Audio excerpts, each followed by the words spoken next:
Ты на меня стрелял, топ! Быстро! Нормально у тебя катаем? Американские горки.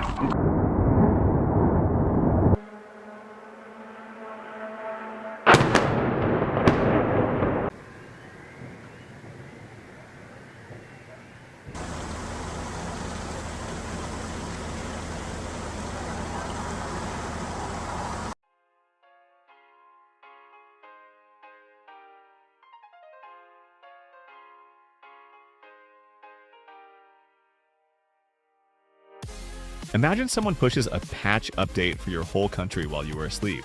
You wake up, check your phone, and see that world leaders signed a 28-point plan for your country. You didn't vote, your friends didn't vote, nobody in your city was even asked. The whole plan was written in a quiet hotel room in another country by people who don't live in yours. This plan sets how many soldiers you can have, which land you keep, and which alliances you can join. There's no tank in your street and no missile above your roof. But one PDF far away just changed your future. It sounds like bad sci-fi, but for Ukraine, this is close to real life right now. We are talking about the US 28-point peace plan for Ukraine and how Europe is pushing back. Under all the details, there is one big question. Who gets to decide a country's future? The map shows Ukraine, but the pen that draws the line sits in Washington, Brussels, and Moscow.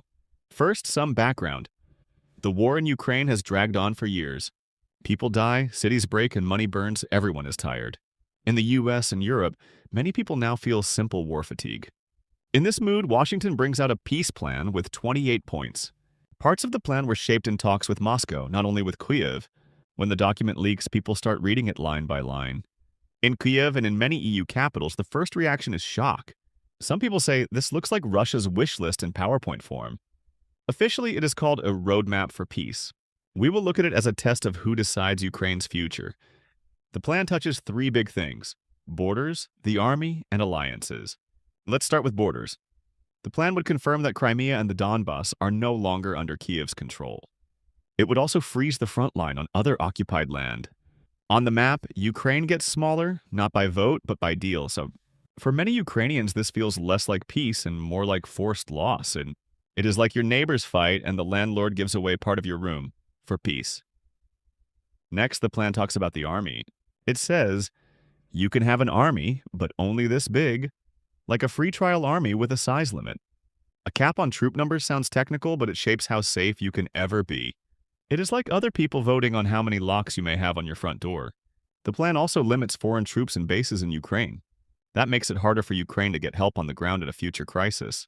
The third part is alliances, especially NATO. The draft would make Ukraine promise never to join NATO, ever. So the door's not just closed, it is locked and the key is thrown away. For Russia, this is huge. A big neighbor stays outside NATO for good. The plan also offers Russia a path to softer sanctions and even a way back to the G8.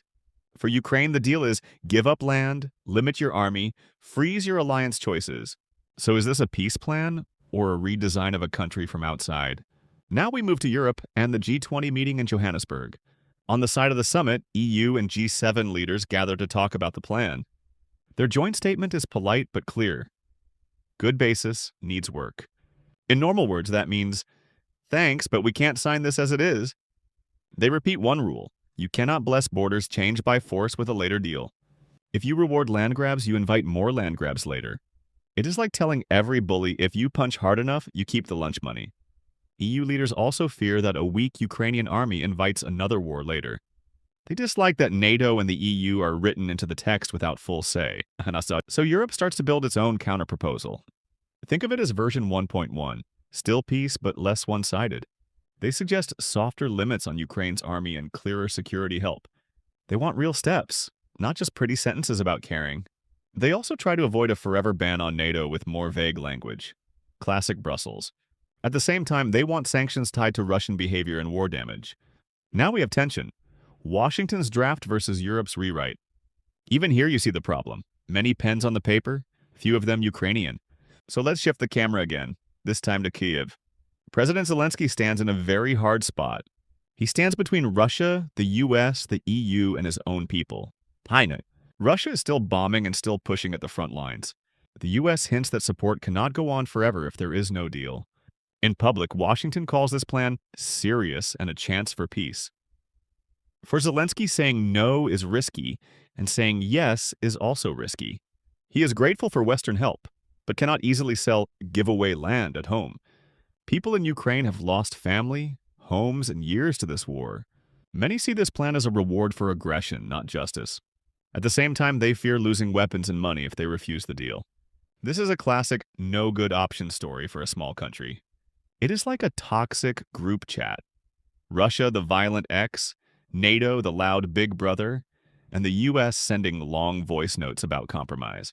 Now let's zoom out from Ukraine and look at history. This is not the first time big powers write the script for smaller states. In 1945 at Yalta, the US, UK, and USSR decided much of Europe's post-war map. Countries like Poland saw their fate decided without real power at the table. During the Cold War, Finland stayed free but lived under strong Soviet pressure. Finlandization. In the Korean War, the armistice was signed by the US, China, and North Korea, not South Korea itself. Different times, different places, same pattern. Big powers, small countries, closed rooms. Today we hear a new slogan: nothing about Ukraine without Ukraine. It sounds good and fits nicely in a tweet or on a posters. But if Washington and Moscow build the plan first and Kyiv sees details after leaks, how true is that slogan? So let's come back to our main principle. There are two sides to this, and both are uncomfortable. The realist side says wars are hell, and big powers sometimes must push deals to stop killing. They send the money and weapons, so they demand a say. That is how power works. The sovereignty side asks, if outsiders decide your borders, army, and alliances, what is left of your freedom? Maybe the war stops, but you live with a deal you never truly chose. And the world learns a quiet rule. If you are small, your future is a menu item, not a choice. So we ask again, who should hold the pen that writes a country's future? Do you think it is ever okay for great powers or blocs to design another country's peace like this? Where is your line? If we accept this as normal for Ukraine today, we may be writing the rules for many others tomorrow.